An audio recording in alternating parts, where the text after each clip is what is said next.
Enjoy some homegrown culture, the top 8 things to do in Muizenberg, Cape Town.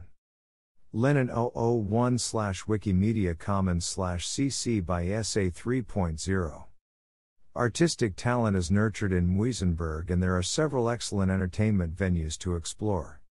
Built by an Italian count in flamboyant 18th century Venetian style, Casa Labia is now a cultural center with a seasonal program of art classes, concerts, lectures and poetry readings.